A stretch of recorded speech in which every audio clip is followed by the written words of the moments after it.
Welcome. You are here on damradio.com, and I happen to be Samuel Trapp. This show is called International Flavor. I'm trying something new, and I believe it's going to work today. I'm very, very hopeful. We've played around with this too many times, and I'm a little grumpy about it, but even now, I am simultaneously broadcasting on my YouTube channel, and that channel is International Flavor. So you can get on YouTube and go to @International Flavor and watch the video performance of the same thing. It's an experiment, and I may turn it off if a problem comes up. I think that it'll be working out just fine. I tried it last night. I've been playing around with this technology for a little bit. And to digress a little bit from my typical theme of jumping straight into the issues that bug me internationally, I wanted to give some current events. So many of you, or some of you, may have heard my interview small with my brother about a couple of weeks ago, maybe it was last week. I think it was before Thanksgiving sometime that I did a 10-minute blurb with my brother David, who happens to be in Florida. He runs a soccer team here. I don't remember the level. It's an interesting. I don't fully understand how soccer or European football, which I try to call it because that's what they would prefer to call it, is European football. But I too am not going to be in the studio.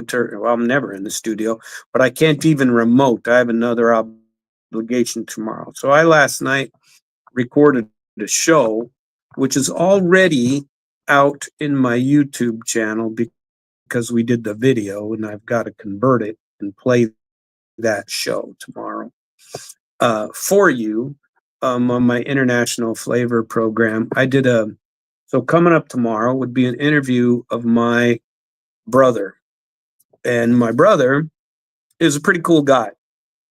He has he's running a program down here. He travels too, which is why I chose to throw it on international part. A lot of people in my family have some international connections, which I'm going to go over here in just a second. But it is very, I don't know, interesting to me that we can, that so many kids in my family, none of us are kids anymore, but have that international connection. And the interview I did of my brother, I was quite pleased with the result. And I started a new channel, and that channel is called All Things Trap as well, because when we interviewed with my brother, if you listen to that, I believe that I have a pretty interesting family. And that it starts with my mother and father. Now, my father passed away, oh my God, it's quite a long time. I want to say 2007.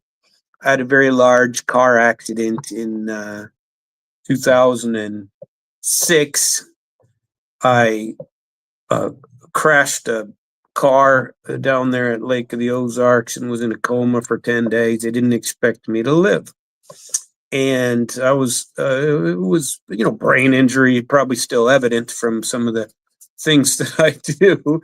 And I don't know, but my father passed away not long after that from a stroke at a fairly young age, 69.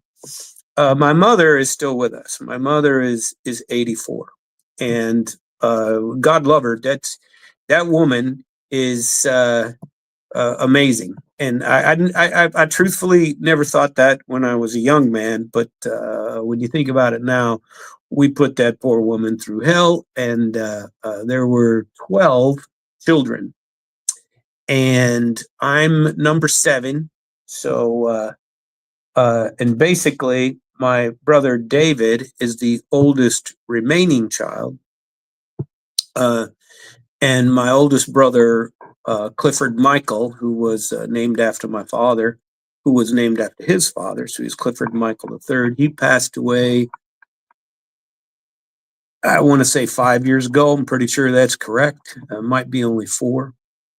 But he was amazing. His German was extremely fluent, and he could play the flute like no other. And he gave me my love for Jethro Tull. And when I went and saw Jethro Tull at the Fox Theater for his 50th anniversary at Fox Theater St. Louis, and that was incredible. Watching that man still play the flute and sing. He couldn't do both at the same time anymore. That's a hell of an event to be able to do that, and he really just couldn't do it. And so it was an amazing show, and it reminded me strongly of my brother, who could play every single note of every single Jethro Tull song, and his flute playing, my brother's, was amazing, and he played that flute. My brother was impressive, and I have a number of impressive brothers. And I'm going through this at this time because I do have a method to my madness. So don't leave me because I'm not talking about my international things, because a lot of this has international stuff. Michael, well, we called him Mike Clifford Michael. My dad was Mike. My brother was Mike or Mikey when we were kids, and then he was Cliff for a while. Changed his name around a little bit back and forth. One of the smartest people I've ever met in my life. He was one of those people so smart that he wandered around, bumped into walls. He's one of those guys, and worked for computer companies his whole life, doing deep dark programming way back behind, sat in a closet and programmed stuff in the dark. And he also had a U.S. government clearance, did the same job I did in the military, only a different language. Interrogator interpreter is what he was, and he did that for a good number of years. And so I don't think he didn't stay all that long, but I was in for 10 years active and 5 years in the reserves, and I think he had multiple tours as well, but I'm not positive. On the German side, he spoke a little bit of Russian. He has amazing kids. Several of them speak Russian. Married children from afar. At any rate, I don't mean to go too far into that, but my brother and I talked some about that a little bit last night in remembrances. And like JR said not long ago, maybe 20 minutes ago, he said that I've agreed to follow him every day, weekdays, Monday through Friday, and I'm going to follow him and go on a damn radio from 4 to 5:30. Sometimes I might go a little longer if I'm not interfering with the history show. I like that history show, and I don't want to overstep or go through too many things. But I'm attempting to do the video and the audio, the radio and the video at the same time. I created a green room in my house, and I had an interesting idea. Well, to me, it's interesting, and I'd like some thoughts on it. That this streaming, what it does, it allows me to take. So if somebody wants to ask questions, like take a phone call, you can come into the channel, and I'm trying to figure out how to get the sound right, so I'm not going to do it right now. But if we can get the sound technology set up correctly, what can happen is that people, and I've done this with my Russian program some, where people from Russia connect with me through this platform, and I send a link on the bottom of the screen that is during the live screen, and you can click on that. Well, not you click on the link, copy the link, type in the link, follow the link, and then you can show up on my screen. And I can have a joint conversation with people at that time. And then they can ask questions, we can have a conversation, and it can all be linked together. And so from Russia, I do that. That's how I do my streams that I've done with that French gentleman who I've interviewed a couple times. He's interviewed me a couple of times, and then people can get on and ask questions and go through that way. It's people are probably thinking, oh, well, of course you can do that, and who's this idiot going to tell us you can do that? I don't mean that, but it's fairly new technology for me. That's for sure. If you listen to my show at all over the last couple of weeks, I've failed miserably on the technology end of that program. And so I'm trying to fix that, and I'm trying to get this technology all done, because I have a belief, people, and I believe what I'm doing, especially on the Russian side, is very important and, in fact, critical at this time. And I've had so many Russian people, maybe not Russian ethnicity, because remember, Russia represents, like the Soviet Union did, a huge amount of nationalities inside of Russia and different languages. Most people speak Russian, just like here. The vast majority of us speak English, but their nationalities is at least as diverse, if not more so, than our own. So when I say Russian and Russian peoples, I'm including everybody. And I have a love of that part of the world, of those people. They are fine people, just like Americans are fine people. The Russian nationality people are not the evildoers that they always show you on American movies. They're not just mafia people. They're not just evil murderers like they would show you in American film festivals. They are a wonderful people that have a very deep culture and history, and don't necessarily understand why they are always the enemy. And it's because of politics, it's because of deep state. They have a distrust and a hate of the deep state, just like we do. And that is part of the reason I think that what I'm doing is important. And when I have my Russian channel, I spoke to my mother this morning because she's going to be my next interview. And I want to interview my mother because that's an interesting woman. And I also want her to tell her stories.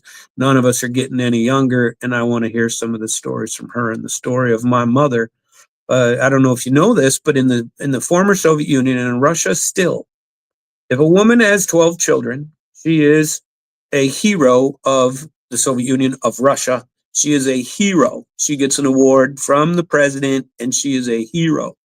Now, I don't know of any programs like that in America. And I know my mother wasn't ever invited to the president's house and granted an award because she had 12 children. But having to deal with me, and I may be among the worst of us as far as dealing with me goes. I have some very, very good family members, but dealing with me alone should give you an award of some sort, Mother. And I know we couldn't have been easy, and it couldn't have been easy, but that woman, I'm sure, has some stories to tell, and I'd love to hear her tell them. And so that is part of the plan, and I mean to interview my mother. I've asked her to come on and do it sometime fairly soon.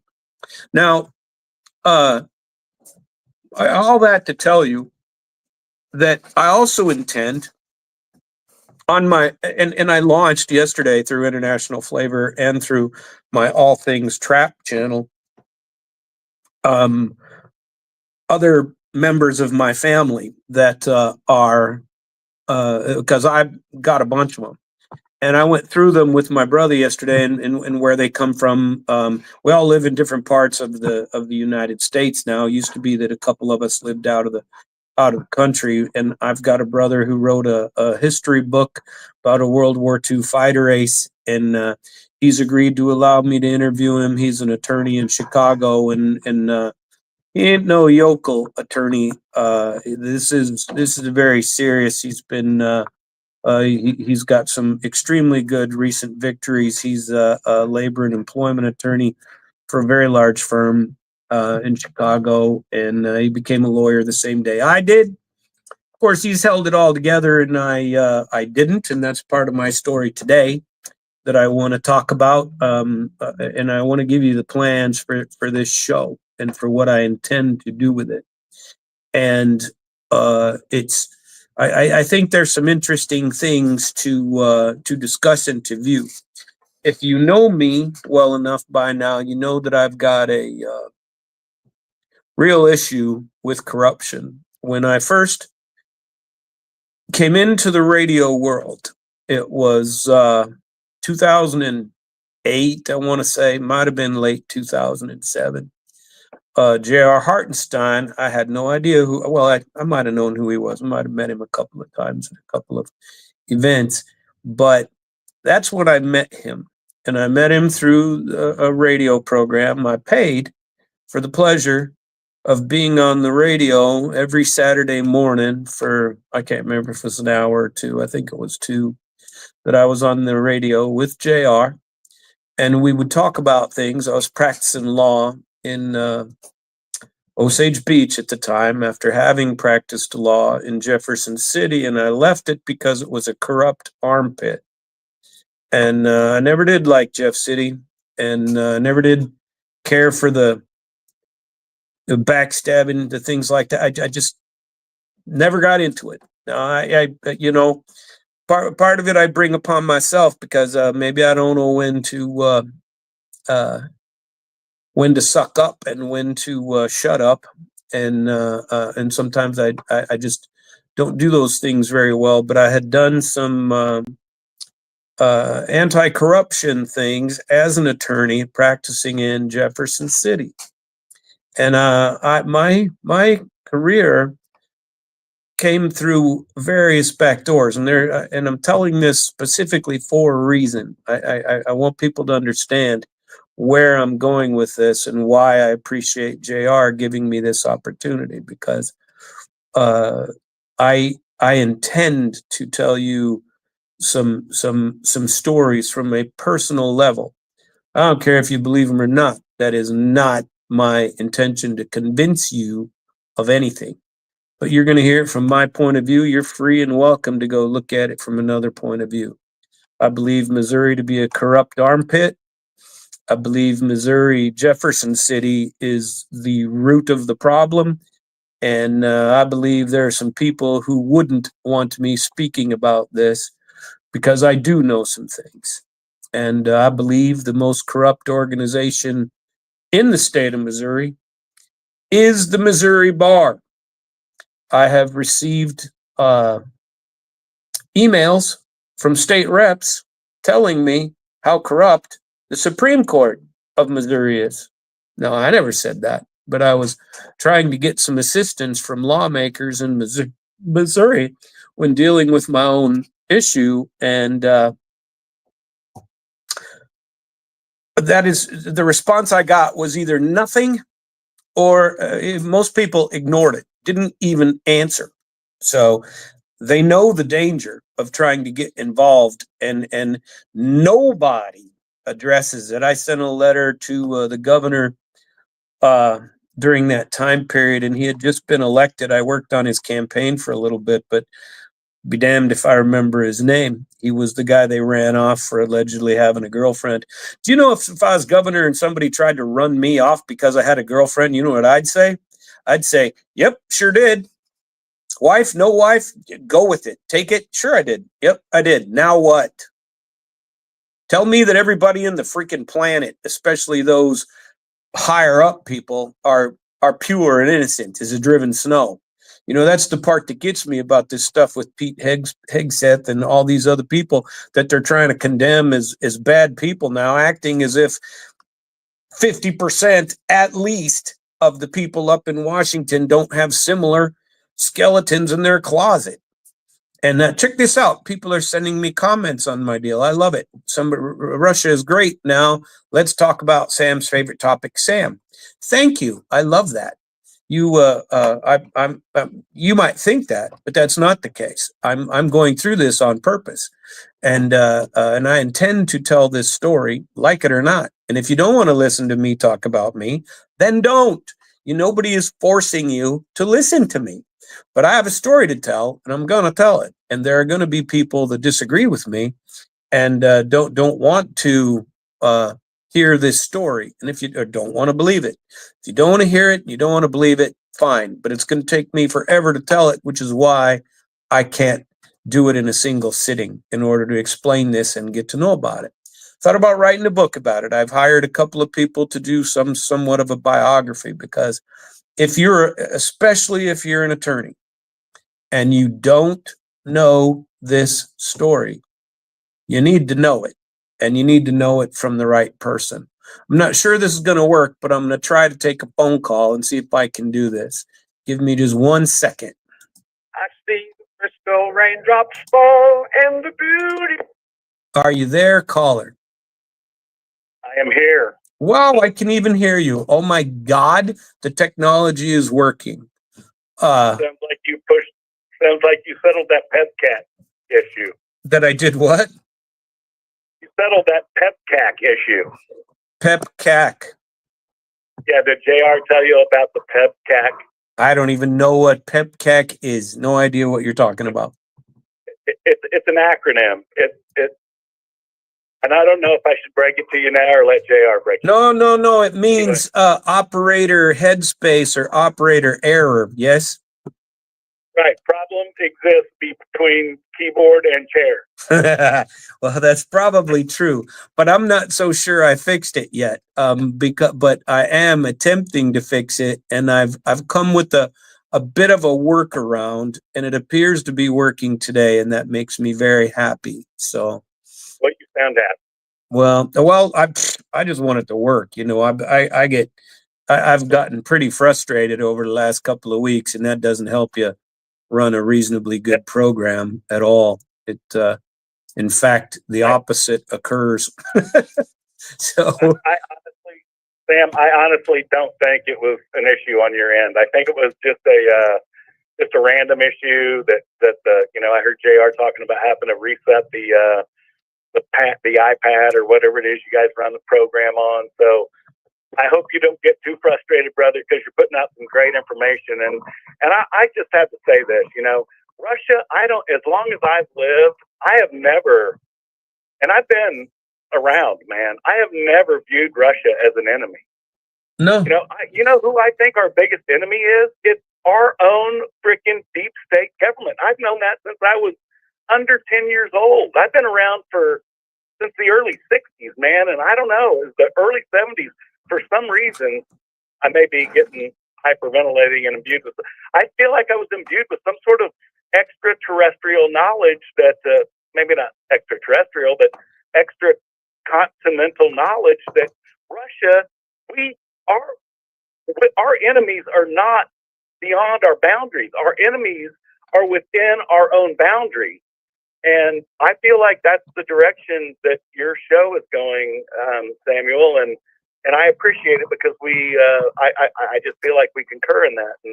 Well, you know what? You are not alone. I talk to a lot of Russians, and I have my live stream with Russian people too, and I speak to regular people. My focus is trying to get regular folks to call in and do video, and I do it on my Russian version of this show on YouTube. And so I get people that come in and they say the same things.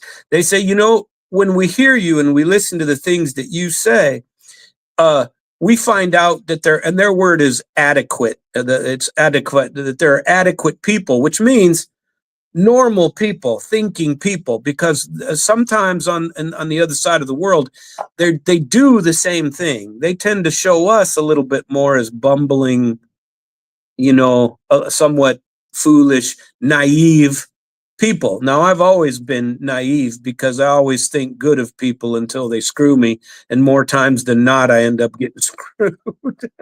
And so but they do not. The words are, we've never considered America our enemies, and we don't understand why everyone is trying to turn us into the enemy. If our governments have problems between each other, we should attempt to resolve them. Yeah, I totally agree. And then, Donald Trump has been accused of being a Russian, a Putin apologist, just like me. I get the same thing. Yep. I am a Putin apologist, man.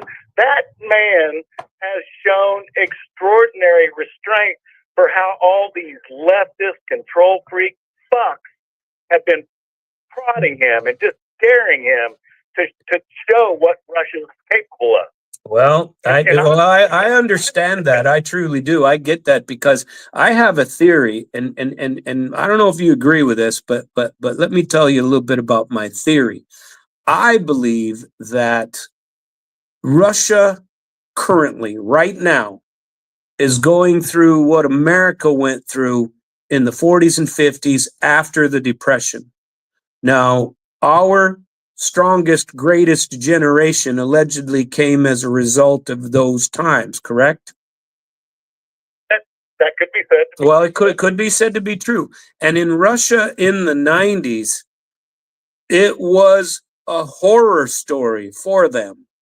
Now, I've met people over there, many of them, who were paid in canned goods. I met a guy who said that for 2.5 years, he was paid in the 90s with baby diapers, that his factory gave him a number of baby diapers. And on his own, he had to go and trade these diapers to other people so that he could get food for his family. And there's a guy who told me he got dog food. Another one who said they got some kind of canned potted turkey or something, and that they were making these things, and everybody would get together and spread them around. Now, granted, these are not easy times, right? If you're trying to find that out, but they believe that Vladimir Putin has changed, and truly, it's true.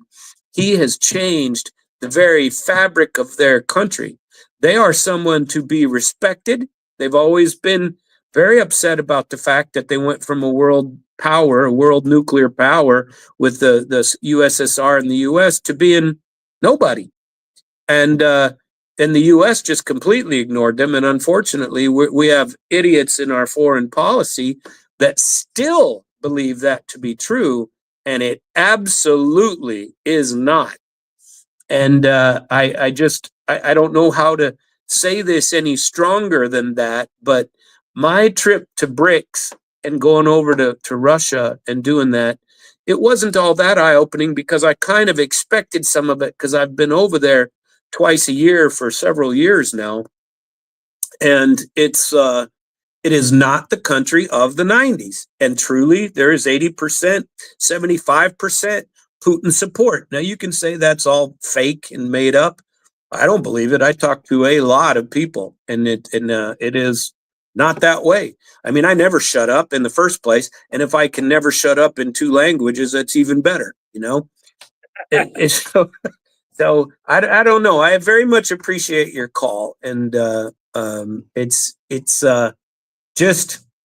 I appreciate that. I truly do, and I hope you continue to listen and go from there.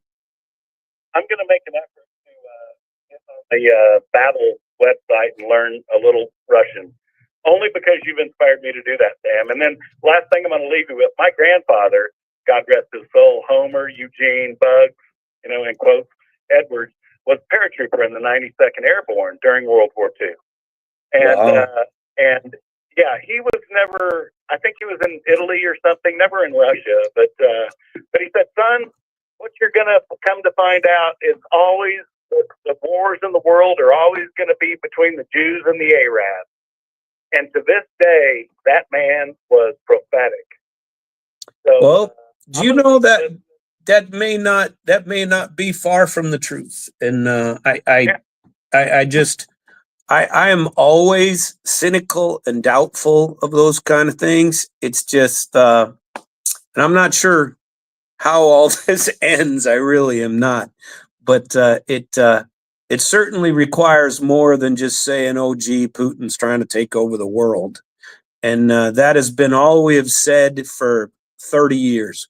When I served as a diplomatic interpreter for arms control, I truly was optimistic about changes and about travel ability and about all those things.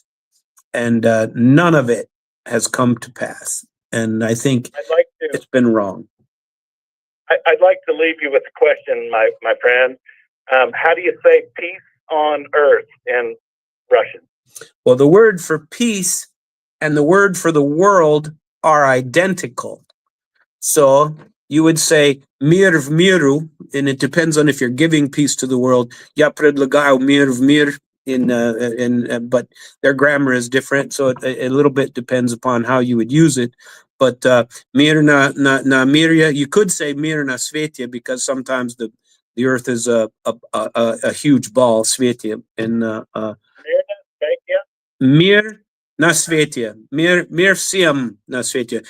Peace to everyone on earth would be a way to say that. Mir всем на свете. Mir всем на свете. That is my pledge to the world on this Christmas, brother. Well, I absolutely agree with you, and I hope that it can happen. I truly do.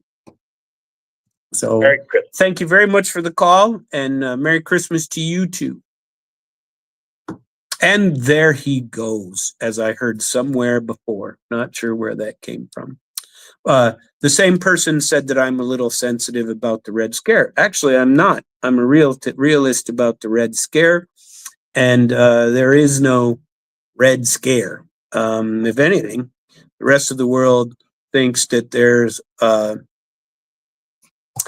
and Svetlana Solovyova corrected me on my YouTube channel, said Miru Mir in Russian. Well, that's true too. Because it's backwards, Miru would be to the world, same thing I said, but in reverse. And Miru Mir, let's give it to the world. That is beautiful. Thank you, Svetlana, for the ispravku. Очень хорошо с вами встретиться. And I hope that you will continue to listen to and view my live stream. You see, folks, I believe that Svetlana Solovyova is probably a person that might be in Russia even now, listening to my channel, my show on Damn Radio in English. So I know there are people over there that follow my efforts to create I don't know, some kind of a partnership. If any of you know who Scott Ritter is, and I believe that most of you do, he worked in the same agency that I did. He was on the inspection division, and I was mostly in the escort division. And Scott was an officer, and I was a lowly interpreter, staff sergeant. And so he, of course, had bigger, better assignments, bigger fish to fry, that kind of thing. And he, when he first went over to Russia at the start of the war, the special military operation, as the Russians call it, in Ukraine, he was attending an organization to provide joint efforts, to provide camaraderie, fellowship, create friendly relations between America and Russia. And I've not found a compatible, or I sent him some some effort to get a hold of him through many of his channels, and I've never been successful. But there has been every effort on my part to try to get in touch with him and see if some of these peace organizations that get together, if they would accept a guy like me into the fold, or so to create those efforts and keep those efforts afloat to try to create between regular people friendly relations. There's zero reason not to do this and to create those kind of efforts between people and between our countries. And, take the, as the Russians call it, adequate people, which I claim to be adequate, and that I think properly, that I try to think objectively. And all of the ones in Russia who know what they've gone through over, as people and as a country, and the targeting that has come from it, and our own targeting that we know from our own deep state that we've gone through, and attempt to build some kind of an organization where we all attempt to work together. I don't understand why that cannot be. It should be, and sometimes it isn't. And that is a little bit on the frustrating side, because the Russians have a phenomenal culture. The Russians have phenomenal history. The Russians have their art is incredible. Their buildings and their structures, and they're old and they're new. There's some beautiful things. I was telling people about my efforts when I was in Kazan. I never was able to pull it off. But when I was in Kazan, there's a little town outside of Kazan called Innopolis. And Innopolis has the distinction of having, and I don't remember the exact number, don't quote me because I could be off a few, but it was somewhere in the neighborhood of 15 self-driven Yandex cars. And Yandex is our version of Uber over there. So there, instead of calling an Uber, you would call a Yandex. And I have the Yandex app on my phone, and you can call a Yandex. And allegedly in Innopolis, they have 15, call it, of these cars that you can get into without drivers. And these Uber cars will take you, well, Yandex cars will take you to whatever location you're going to without a driver. And there's food being delivered in these locations by robot. So when you read up on these stories, and you can go check it out online, it's called Innopolis. And allegedly there's a similar city in China that they talk about over there that they somewhat mirrored it off of. And this city was nothing, and call it 15 years ago. Read the history if you're interested, because I've forgotten some of the minute details. But this city, they were building it to be somewhat of a competition between, like, the Silicon Valley. They wanted to create their own somewhat Silicon Valley and have it be an IT city and invite people to come and work there. And they were setting it up to house 100 to 150,000 people. And it's gone a little slower than they intended when they started, whatever it was, 10, 15 years ago. But they're still making efforts to do it. And they overbuilt so people could be coming in and moving in. And it would be interesting to move to a brand new city like that. They plotted this city, built the city, and then invited people to move in. Kind of an interesting concept, building the whole city that way instead of just an apartment building at a time or whatever. And they were talking about all of the things that you can do without leaving your home. And so I really wanted to see that city, but it didn't work out that I was able to make it work. I had a few other things that I was taking care of.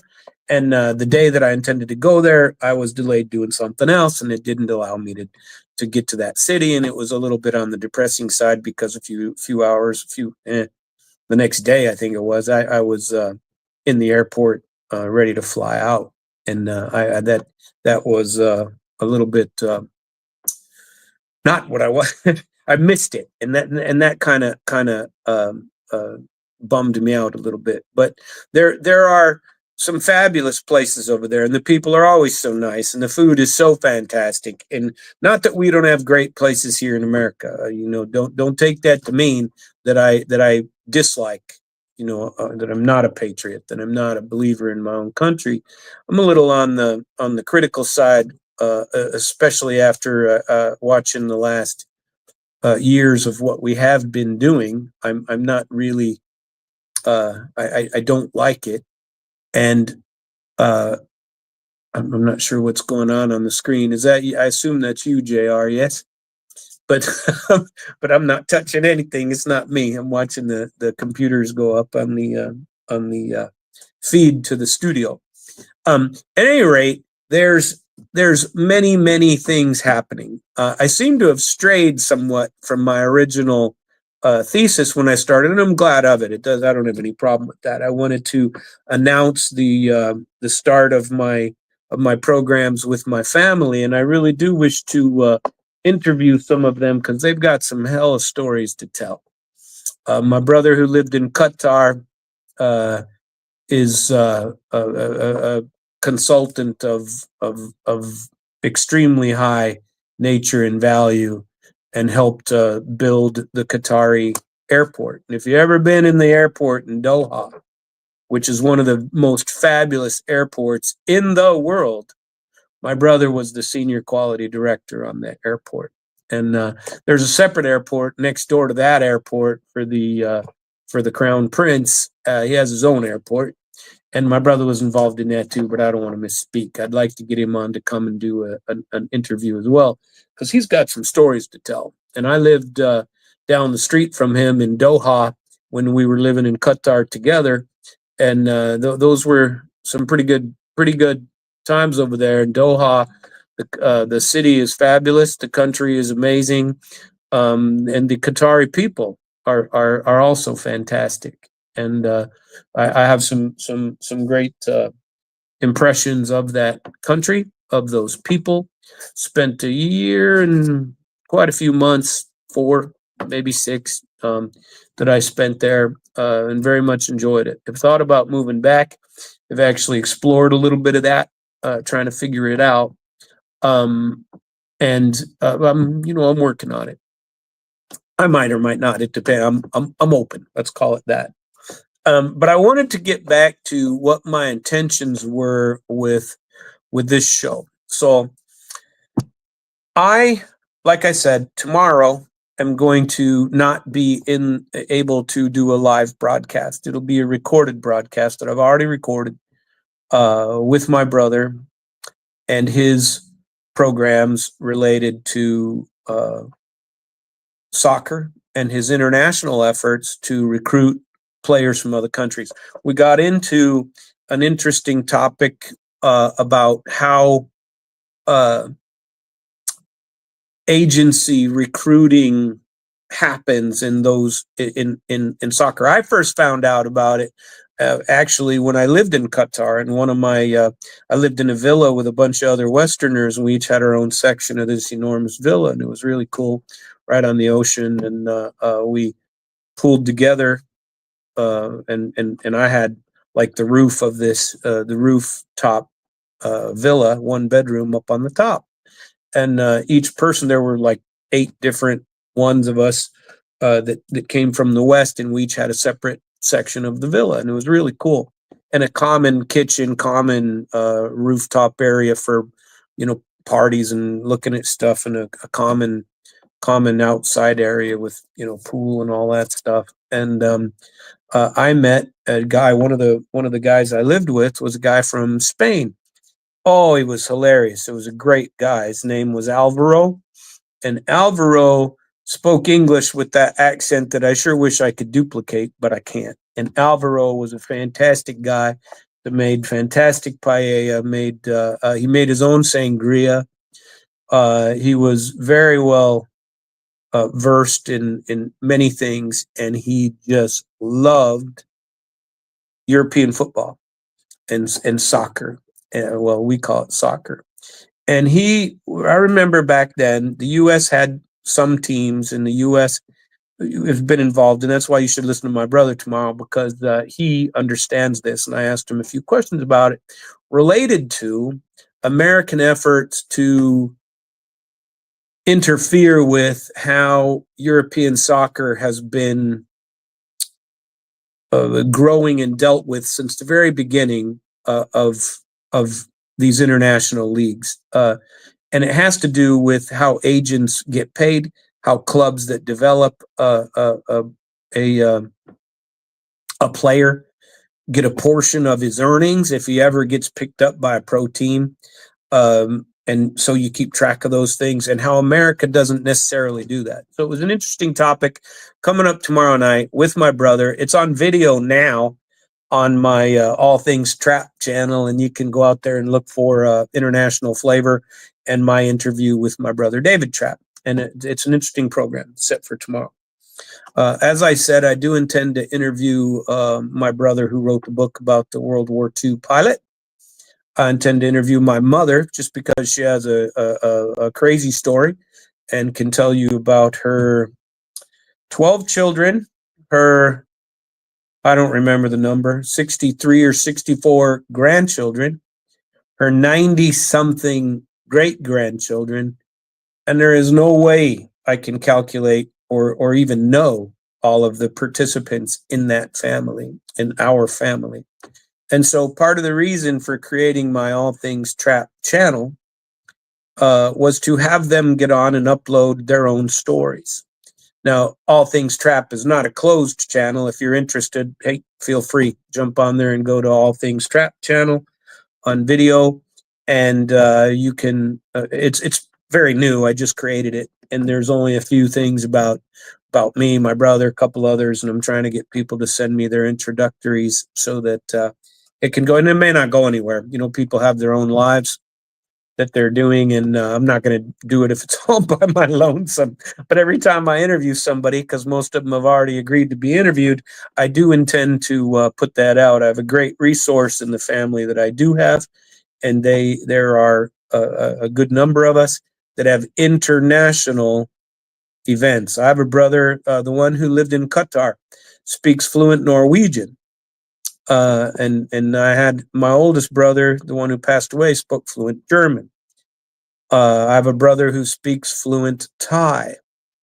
And we're not talking basic get by level. I always say, don't ask me to help you fix your car. Don't ask me to, I don't know what, set up your technology related item, but you want me to read something and understand it for you in Russian, even the technical treaty languages, I can probably do it, or know where to look to get the right answers if that comes up. I very much enjoyed that part of my job as a diplomatic interpreter, working for the on-site inspection agency. I attended. So my Russian courses were as follows. I went to Defense Language Institute, Monterey, California, for I went out for 1 year of basic Russian.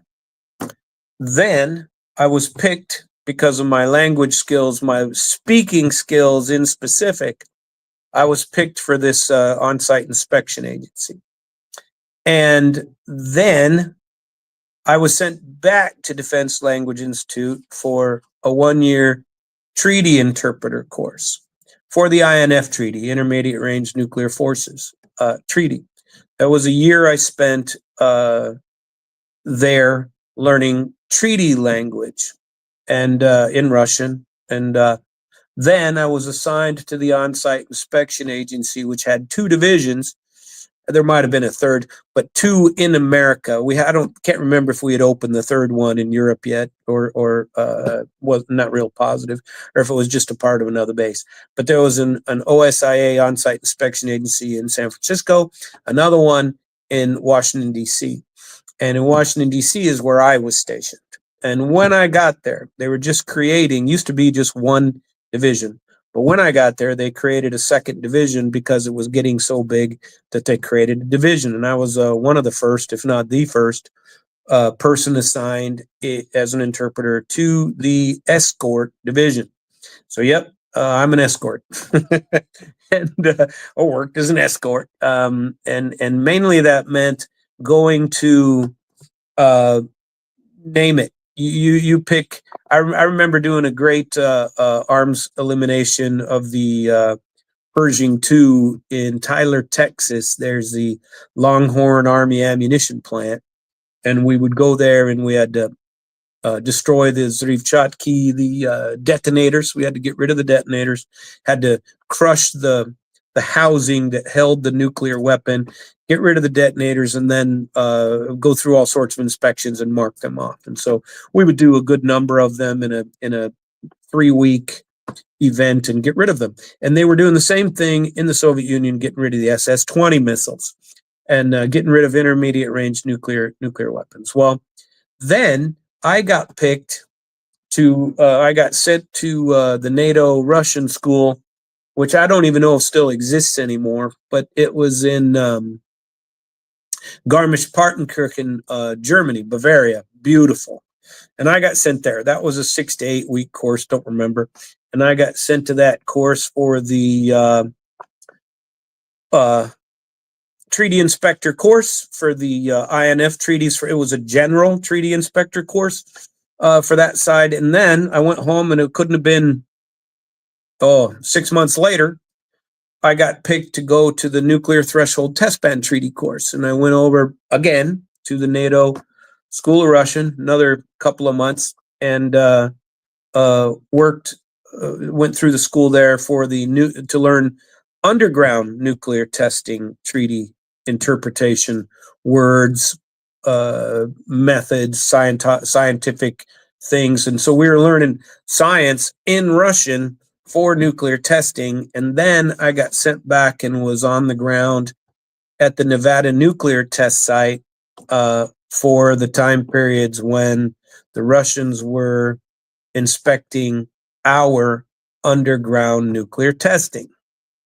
And so that is where I met some fabulous scientists. We lived out there, and basically it was a week in Washington, D.C., a week in Vegas, and you would go out there and live with these people, and these scientists were sent over. I got some great stories from that time and from what I did. And I remember those times, and I remember what we did, and I felt like we were doing, I don't know, I don't want to call it God's work or anything, but I thought we were doing something very, very important. We were limiting the risk of nuclear armament and nuclear weapons, of the use of nuclear technology against other people. We were,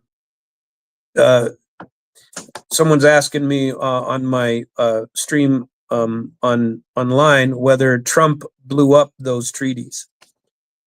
Trump did not blow up those treaties, but in 2019, the INF treaty, which is for intermediate range nuclear missiles, and arguably the Oreshnik, the one that they were using they bombed into Dnipro and Dnipropetrovsk in Ukraine a month ago, that the hypersonic that was going at Mach 10, even Mach 11, according to what Ukraine said.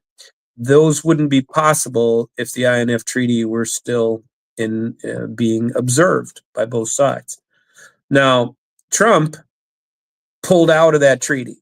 They allege that Putin was developing intermediate range nuclear missiles and wanted to come and inspect what he was saying, or what he wanted to inspect some sites, and were sending notices over. Well, the Russians has had similar complaints about us for a good number of years during Trump, and even before that during Obama.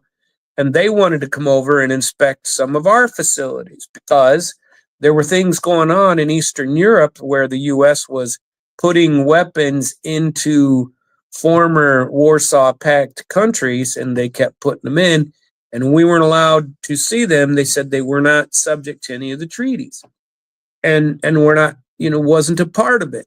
And so I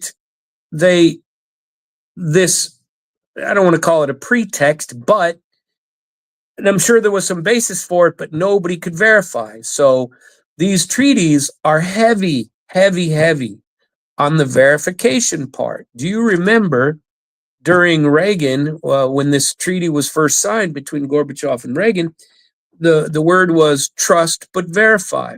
So we're not just going to trust each other to destroy these nuclear weapons. We are going to verify that they're being destroyed. So the conflict came about when they said, all right, well, we've asked, we want to see some of what you're doing, some of what your side's doing, and you say they're not subject to the treaty. You want to come and see ours, we'll let you come and see them, but only if you let us come and see yours. And the US refused. Then Russia refused. Then the US says, well, we're not going to honor the treaty anymore, and they just didn't renew it. And so that treaty, I think that was a large mistake. Now, certainly there's enough blame to go around on both sides for this, but I believe, and this is only me, who the hell am I? I'm nobody special. The my belief is that trust but verify should not be dead. If you want to build trust between two countries, you don't say we're not moving an inch to the east and then push 7 times into the east. You don't say we're not going to put bases in NATO. I'm sorry, you don't put. We're not going to put NATO bases in Ukraine, and then put NATO bases in Ukraine. And it's a problem. So there is no trust between countries, and it'd be different if we had any sort of diplomacy, but we do not. Diplomacy, at least under Biden for sure, is completely dead. And I have my doubts about Trump because when he takes over, I'm not so sure he's not going to be, I've got the biggest swing and the rest of you, take it. And I don't believe we might have to prove that we're stronger than somebody else. And I'm not sure that's what the world needs right now. I would like to see the concerns of countries truly addressed. And with respect to Ukraine, I've known this since the beginning, not that I'm any genius, but there are people who really were in the know, either weren't talking or we're talking, but we're doing it for political reasons and money reasons on the other side, and not telling the truth or not telling the whole truth. And I think we bear more blame than the Russian side. That I believe. And you don't have to agree with me. That doesn't bother me at all. If you don't want to, and I'd be happy to dispute that topic and to answer questions along that topic, or to research issues along that topic. But people like Jeffrey Sachs, people like Scott Ritter, people like myself, what's the other guy, Colonel McGregor or whatever his name is, and some other people who were in the know, they do say what I'm saying. And if you still have faith that our government is on the up and up, well, more power to you. But many of us do not believe that way. Now, does that necessarily mean that other governments are completely on the up and up? No, I don't think so. I think everybody's got their government issues, and I don't believe that any government in the world is above reproach. We have the ability to say these things. Allegedly, freedom of speech still exists, and therefore, I would like to debate it. And I am perfectly happy to be convinced that I'm wrong, but don't just put something out as God's truth and then expect me to believe it because you say so. I'm not swayed so easily. Please convince me instead. And it seems like our government never wants to convince, and they never even want to have a legitimate dialogue about legitimate issues of other countries. And that seems to be a very bad habit over the last 30 years, maybe more, maybe only 25, but certainly the last 10 have been that way. And frankly, I think it's a shame.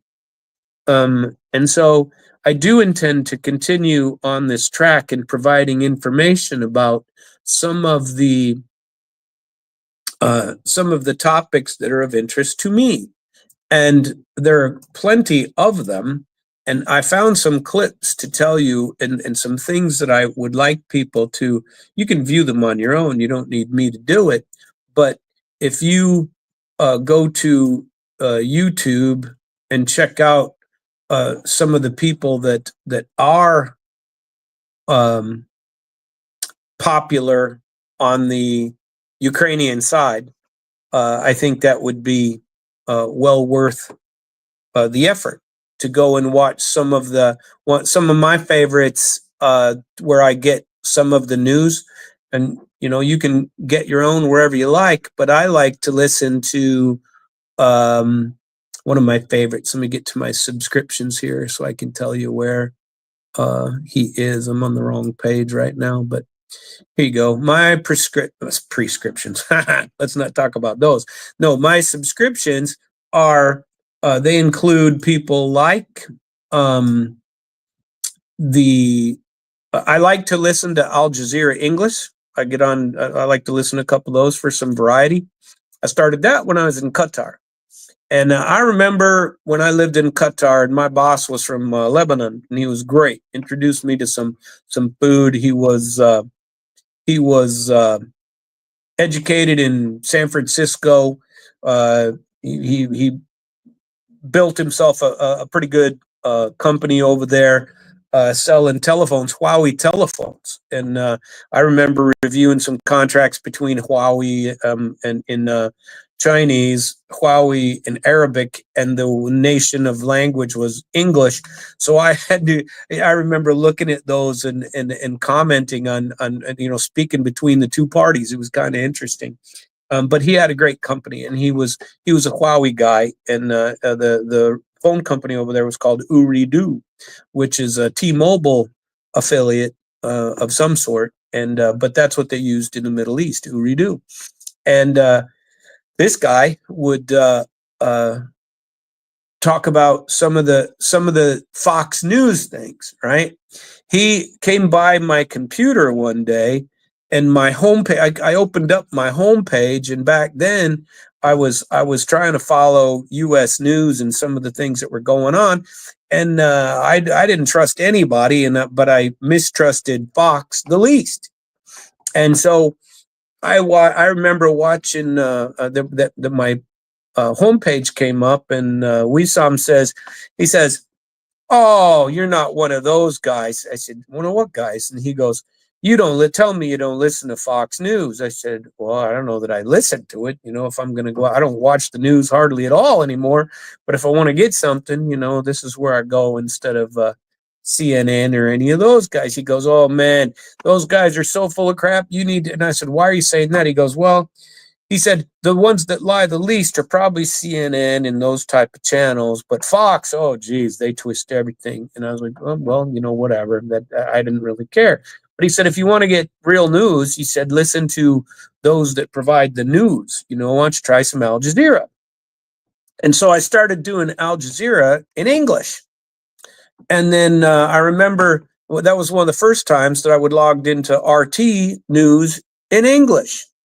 And then for me, it was just watching the differences between the same events being told from different points of views. Now, I practiced law a number of years, and it's, there's always at least two sides to every story. And usually I say the least number is three. There's your side, there's my side, and then there's the truth. And that's, somewhere else. Well, when it comes to mass media, there's your propaganda, my propaganda, this country's propaganda, that country's propaganda, and somewhere in between it all, you can pull out your own truth. And so that can then be identified as how that works. And so when these things all get put together, you have to pick from the middle of the boat. And so when you're talking about arms control and you're talking about all the things that relate to the arms control that occurred over the last 30 years, where do you get your truth from? And where do the right words come to say who is the bad guy, if there is one, who stretched into Eastern Europe, or who wants to take over Eastern Europe again and restore the Soviet Union? I don't know. I don't believe that anybody wants to restore the Soviet Union. I don't believe that at all. And I believe that there should be a much the rhetoric of it all needs to be toned down a little bit, if at all possible. And I'd love to get rid of wars. My mistrust on the Trump side is that getting rid of the wars isn't just telling Zelensky, sorry, we're not giving you any more money and any more arms, and we want Europe to back you instead of us. It's that's not how it's going to be. Or who bombed the ING pipeline? Thank you for that. Nobody knows. There are two that people have attacked. There's the one recently on the that's LNG. You mean on the and I just saw it wrong. The ING. So the one that they bombed in the first was Nord Stream 2 way back when, but somebody just, and they weren't sure at the time when I first heard about it whether it was some kind of an attack or some kind of an accident that occurred. So nobody really knows what happened in that. But it would, I find it hard to believe that Ukraine would do it because Ukraine makes money in that way. And I'd find it hard to believe that Russia would do it because Russia makes money in that way. My suspicion is that it's probably something that either was put together to do it and blame somebody else. There's been plenty of that going around. That if you recall, there were several instances where Russia said that Ukraine bombed their own when this war first started. That Ukraine bombed some of their own infrastructure and then blamed Russia.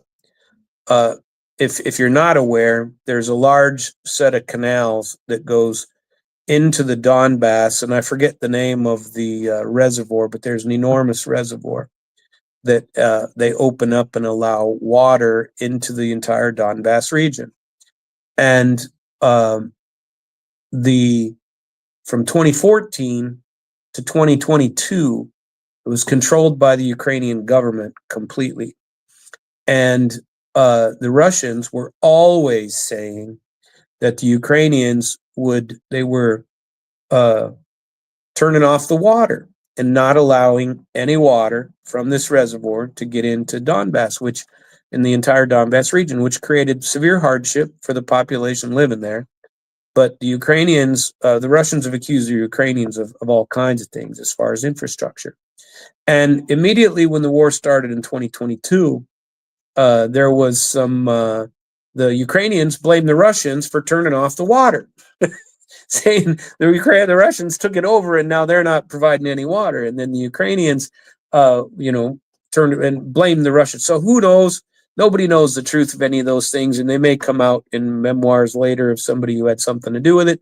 I suspect something similar with the liquid natural gas pipelines that come. So right before they get into Ukraine from the Russian side, and these things have been allowed to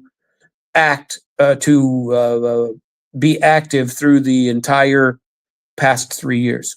So these liquid natural gas pipelines they split into two, I don't know how many miles, but before they get to the Ukraine border, they split into two. And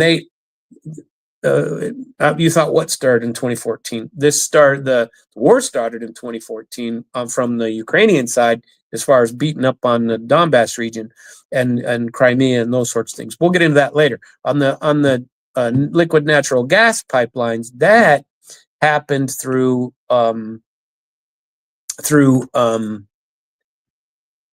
that was a pretty recent event when the two pipelines they split right before they leave Russia. Call it 50 miles, 100, who knows how many miles, but they split into two. Both pipelines continue through Ukraine, and then one of them ends up, has a final destination of Germany. The other one has a final destination of Hungary, and somebody blew up the pipeline that messed up for both of them. Now, Ukraine has been getting money for both of those pipelines. They get paid for the money or for the liquid natural gas going through their country. They make money that way. Russia makes money as well, and the money has been flowing for both countries. So it's really not in anybody's interest to blow those things up, unless it's either a false flag operation and somebody wants to accuse somebody else, or somebody really doesn't want to provide the gas. I suppose Russia could do it if they didn't want to provide the gas, but I strongly doubt that. And Ukraine really needs the money right now, but they're also in a panic because they believe that Donald Trump is going to force something upon them. I don't know if you saw what happened over the weekend with the meeting between Macron, Trump, and Zelensky, but it didn't last very long, number one. And old Zelensky looked pretty chagrined when they were wandering out. And Svetlana, spasiba, thank you for that. We know that the conflict started way before 2014, but the arms and the things of that nature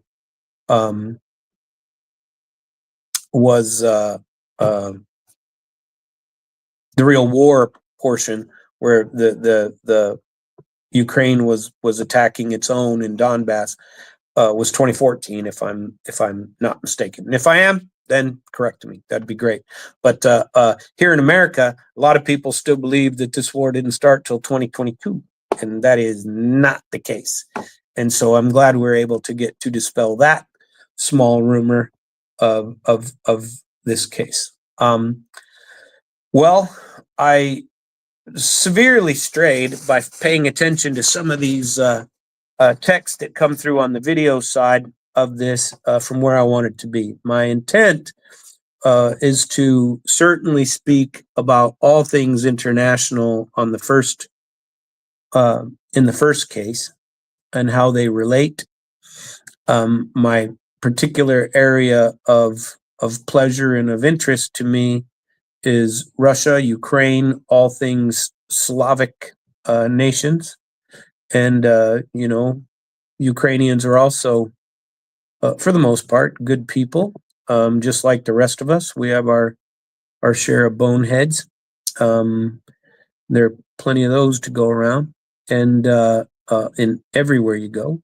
But there's a lot of good people, too. And I choose to focus on the people that are good people, and hopefully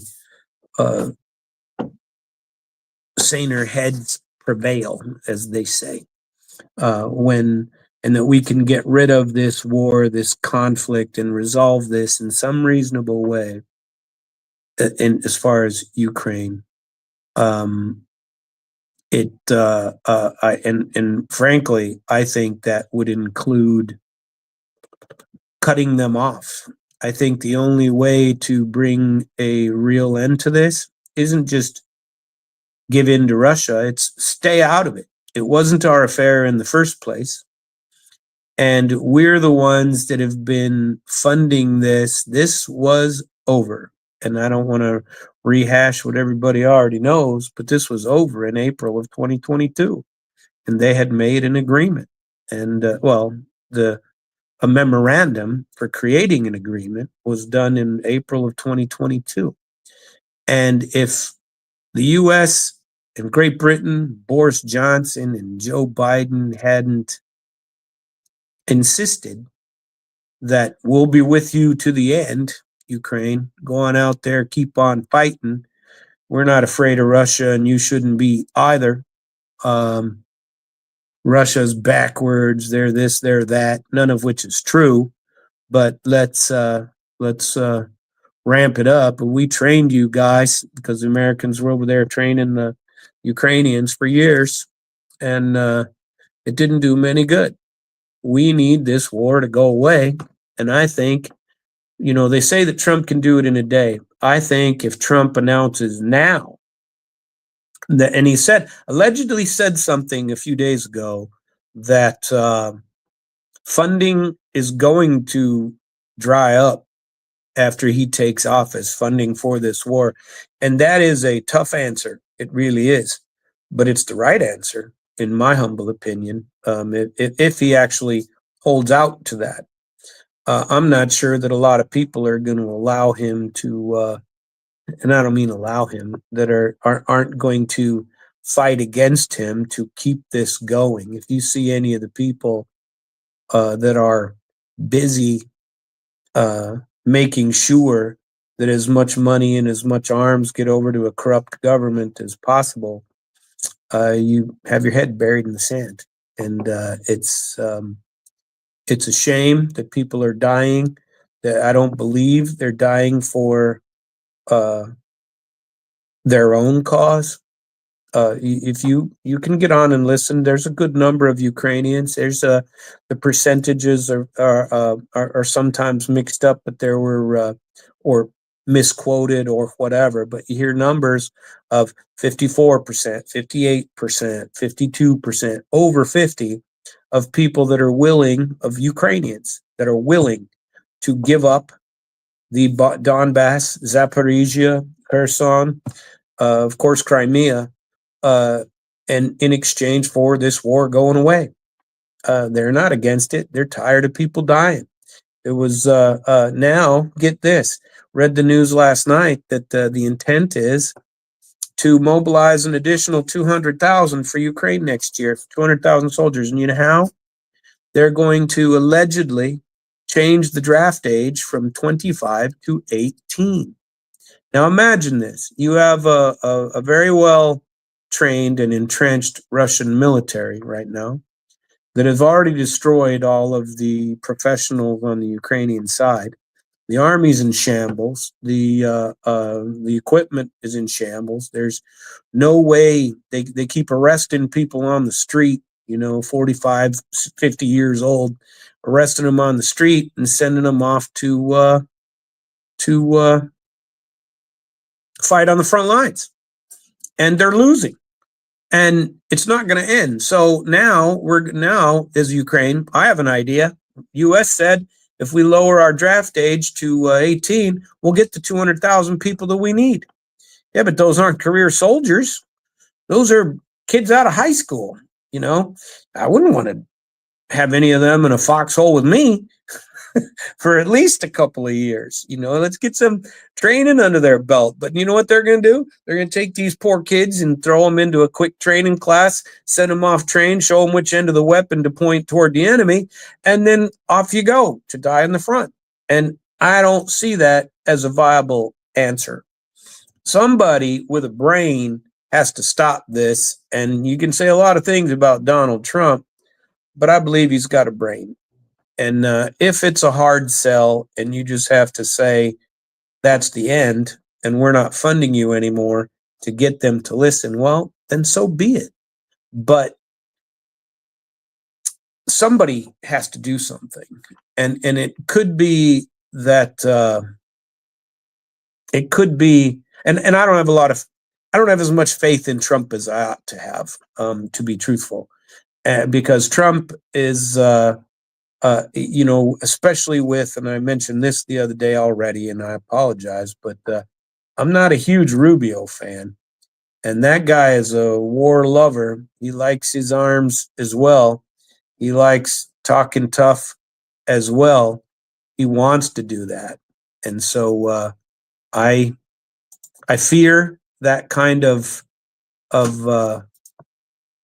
thought process, and I'm not sure that is the best approach. I hope for the best, but I worry a little bit about that approach of saying that it's we just need to send more arms there. We need to have more war, not less. We need to have more military presence around the world, not less. Um, I'm certainly no pacifist, but uh, it's it's time to get rid of these wars. And if that means creating friendly relations between countries that shouldn't be enemies in the first place, then I hope that's the case. I hope that's what we do. And so that is where I would like to see this conflict go. I was telling you before about some of my subscriptions. There's one called the Military Summary Channel, and I like listening to this guy. He's a Russian. He has a thick accent in English, but he has some. He provides daily information about the movements on the front line and things of that nature. He has a channel in Russian and a channel in English, and his English and they say the same thing. I listen to him in English and in Russian, but you can go and you can get a pretty good grip on it. Lately, over the last week or so, he has also been including the territories of Syria and discussing some of the war in Syria. And it's interesting to listen to some of these things he said. I've played some of his clips before. I'm not going to today. It's too late to get into them, but I took a couple of clips of his that I intended to play on this station, and and it was he does have some pretty good thoughts on that channel. I'd encourage you to go have a look at it if you wanted to, and read his channel. One of the other one that's a little more brutal but pretty truthful, and I'll spell it out for you. I find it very interesting, and most of it, I believe, is AI generated. It's a guy named Borzikman, Borzikman, and Borzikman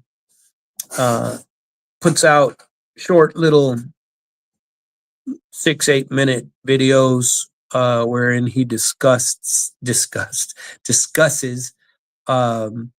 events of the day and picks certain wars and talks about not certain wars, certain battles in the war, and talks about them from that point of view. And he's got puts flashy headlines on them, like I haven't listened to this one yet. Russian paratroopers surrounded elite NATO assault teams in Chasiv Yar. So a lot of these channels, if you listen to them on the, and you can call it propaganda or not, I'm not saying I believe them. I'm saying these are things that are being reported on the other side, and there's certainly questions that could be answered. Like I think it was on this channel where he alleged and showed the documents that were captured in a Bradley fighting vehicle that was destroyed in the Kursk region, allegedly with 8 American dead soldiers in it, and their lists of people. Meanwhile, we are complaining about North Korean troops entering the fray in Kursk, and I don't know. Frankly, I don't care. It's a different bunch of information that we that I like to listen to. There's a ton of information out there, people, and a lot of it is just not the basic information that you would find.